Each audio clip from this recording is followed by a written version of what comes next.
سورہ نساء آیت نمبر 26 میں اللہ تعالیٰ فرماتے ہیں کہ ہر برائی اور ہر بھلائی میری طرف سے ہے۔ جب میں اللہ تعالیٰ کا فیوریٹ ہوں، 70 ماہوں سے زیادہ اللہ تعالیٰ چاہتا ہے، تو پھر اتنے ٹریپس کیوں؟ میرے لیے برائی کو مشکل بنا دے اور بھلائی کو آسان کر دے۔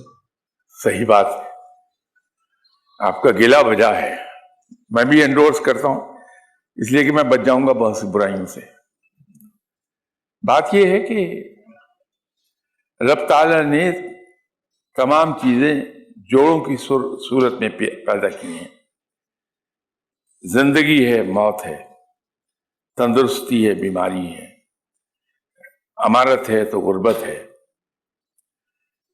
دن ہے تو رات ہے، سکھ ہے تو دکھ ہے، گنتے جائیے آپ کو جوڑے ہی ملیں گے۔ اور اس کو قرآن میں بھی بیان کیا، ہر چیز میں نے جوڑوں میں پیدا کی۔ وہ اور بات ہے کہ ہم جوڑوں سے یہ سمجھتے ہیں کہ صرف وہ جانداروں کی بات کر رہا ہے رب، اس کی تخلیق ساری ہی جوڑوں میں ہے، حتیٰ کہ پودے بھی۔ اب تو آپ کو سائنس نے پروف کیا کہ وہ بھی جوڑوں میں ہیں، میل فیمیل ہیں پودوں کے۔ تو پولن اڑتا ہے، دوسرے پودے پر چلا جاتا ہے، اس سے اس کی نمو ہوتی ہے۔ یہ تو آپ نے اتنا پڑھا ہوگا۔ یہ جو برائی، نیکی اور برائی ہے، یہ بھی ایک جوڑے کی صورت میں پیدا ہوئی۔ اب اس میں یہ مجھے بتائیے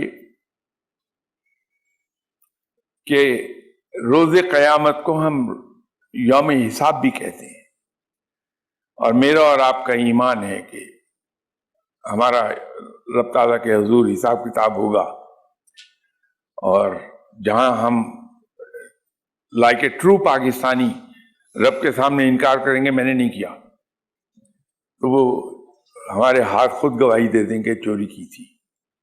یہ ایمان ہے ہمارا۔ اگر رب برائی نہ بنائے اور ہمارے پاس اختیار نہ ہو اچھائی اور برائی میں سے ایک چیز چن لینے کا، تو پھر حساب کس چیز کا ہے؟ اکاؤنٹیبلٹی تو صرف وہاں ہوتی ہے جہاں اختیار ہوتا ہے۔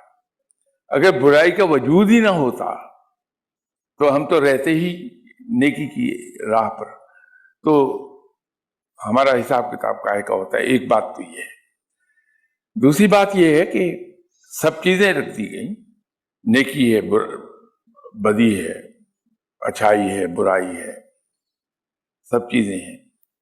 ہمیں اختیار دیا ہے رب نے 3 چیزوں کا۔ وہ آزادی ہے سوچنے کی، کہ جو چاہے ہم سوچ لیں۔ کوئی فرشتہ آ کے مجھے منع نہیں کرے گا کہ میں یہ سوچوں کہ انصاف کے ہاتھ پر گھڑی بڑی اچھی میں چرا لوں، سوچتا رہوں، کوئی فرشتہ تو منع نہیں کرتا۔ ارادے کی آزادی ہے مجھے، اس کے بعد عمل کی آزادی ہے۔ میں جب چوری کر رہا ہوں تو کوئی فرشتہ مجھے نہیں آ کے روکتا ہاتھ پکڑ کے کہ چوری مت کرو، اس لیے کہ مجھے رب تعالیٰ نے اس زمین پر اتارا ہے اپنے خلیفہ کے حیثیت سے۔ اور یہ اصول ہے کہ قادر مطلق کا خلیفہ کبھی مجبور محض نہیں ہو سکتا، وہ قادر ضرور ہوگا۔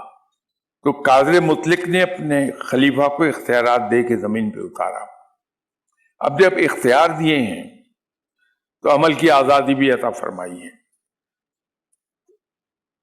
وہاں آپ کا امتحان ہے، میرا امتحان ہے کہ میرے سامنے 2 چیزیں پڑی، کڑوی اور میٹھی، میں ان میں سے کیا لیتا ہوں، جبکہ اللہ نے مجھے کلیئرلی بتایا ہے کیا اچھا کیا برا، کیا کرو کیا نہ کرو، ڈوز اینڈ ڈو ناٹس، دونوں کی بڑی لمبی فہرست ہے۔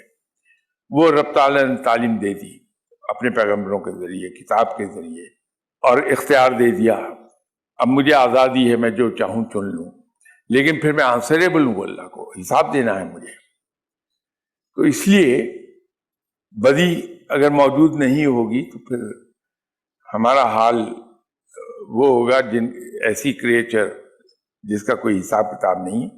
تو یاد رکھیے کہ وہاں اختیار نہیں ہے، فرشتے کو کوئی اختیار نہیں کسی چیز کا، وہ صرف رب کے احکامات کی تعمیل کرتا ہے، اس لیے اس کا حساب نہیں ہے۔